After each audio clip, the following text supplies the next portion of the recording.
तीन से तो नहीं बदली, प्रथम द्वितीय तृतीय से कोई बदलाव नहीं हुआ बिहार में।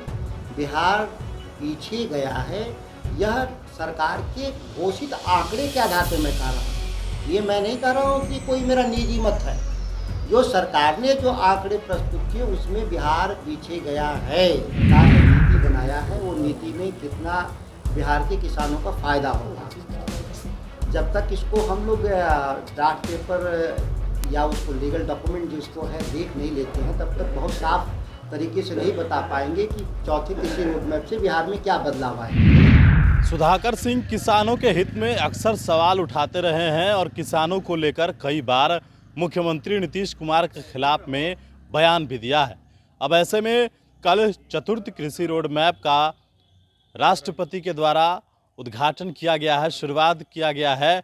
और ऐसे में जब हमने आज सुधाकर सिंह से बातचीत की, क्या तीन कृषि रोड मैप जो पहला दूसरा तीसरा चला तो उसका क्या बेनिफिट है और चौथा में आप कैसे देखते हैं, सुधाकर सिंह ने किस तरीके से तीनों कृषि जो रोड मैप था उसको बोला कि ये किसी काम का नहीं था, किसानों के लिए कोई काम नहीं हुआ उससे।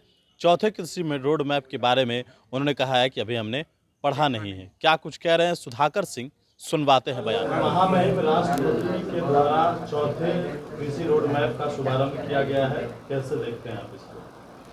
चौथे कृषि रोड मैप का ड्राफ्ट पेपर या कल से वो एक लीगल डॉक्यूमेंट हो गया, अभी हम लोगों के हाथ में मिला नहीं है। मैंने रिपोजिशन भी दिया है डिपार्टमेंट को कि 5 प्रति मुझे दिया जाए, जिसका हम लोग अध्ययन कर सकें बिहार के किसान कि जो सरकार ने नीति बनाया है वो नीति में कितना बिहार के किसानों का फ़ायदा होगा।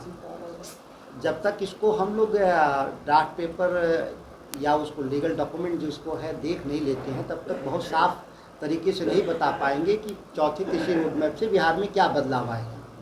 लेकिन सुशील कुमार मोदी सवाल खड़े कर रहे हैं, कह रहे हैं कि तीन कृषि रोड मैप जो जारी किए गए उसका क्या हुआ? तीन कृषि रोड मैप जिसकी सुशील कुमार मोदी चर्चा कर रहे हैं, उस टीम के वो हिस्सा थे। तो सुशील कुमार मोदी जी को बड़े साफ शब्दों में बताना चाहिए कि जो तीन कृषि रोड मैप पहले जो बने, जिसका वो वित्त मंत्री के नाते वो हिस्सा थे, उसमें क्या प्रगति हुआ ये सरकार से पूछने की बजाय स्वयं उनको जवाब देना चाहिए कि क्या सफलता रहा उनका और क्या विफलता रहा। तो जो खुद ही जिसको जवाब देना है वही सवाल कर रहा है। तो सुशील कुमार मोदी जी इररिलेवेंट है इस मामले में कि खुद ही उनको जवाब देना था और वो खुद सवाल कर रहे हैं। आप कैसे देख रहे हैं, आपको क्या लग रहा है? अभी तक कृषि रोड मैप आप देख रहे हैं, क्या लगता है चौथे कृषि रोड मैप से बदलेगी कृषि? तीन से तो नहीं बदली, प्रथम द्वितीय तृतीय से कोई बदलाव नहीं हुआ बिहार में।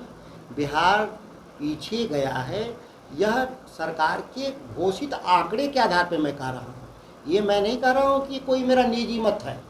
जो सरकार ने जो आंकड़े प्रस्तुत किए उसमें बिहार पीछे गया है। तो जिस बात की चर्चा हो रही है 2005 को जो बेसलाइन मान करके नीतीश कुमार जी जो चर्चा कर रहे हैं 2005 के बेसलाइन मान करके, वो 2005 से पहले विकास को नहीं मानते, वो अपने कार्यकाल से शुरू करते हैं।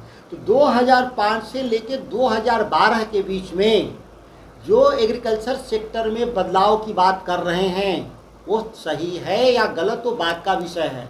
अगर मैं सही ही मान लूं तो 2012 तक कोई बजट प्रोविजन नहीं था, मतलब बिहार में कृषि क्षेत्र में जो बदलाव हुआ उसके लिए पैसे का प्रबंध नहीं किया गया था, केवल नीतिगत निर्णय के जरिए ही बदलाव। तो सवाल पैदा होता है कि जब नीतियों के ही बदौलत कृषि क्षेत्र में बदलाव आना है तो फिर बजट बनाने की जरूरत क्या है? हमारा तो ये सवाल है या बिहार के लोग का सवाल है कि 3,10,000 करोड़ खर्च करने के बाद आप नेगेटिव ग्रोथ है आपका बिहार में, ये सरकार के आंकड़े कह रहे हैं।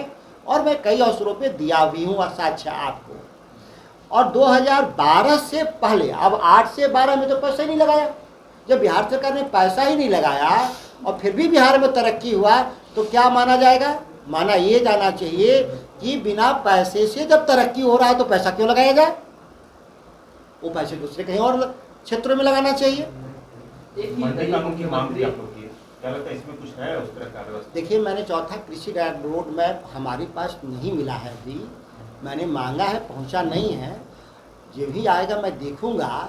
2000 जो द्वितीय कृषि रोड मैप है 2012 का, 2012 से 17 और 17 से 22, तृतीय कृषि रोड मैप में विस्तार से मंडी की बात हुई थी। कहाँ विस्तार से मंडी की बात होने के बाद भी कहाँ सरकार आगे बढ़ी?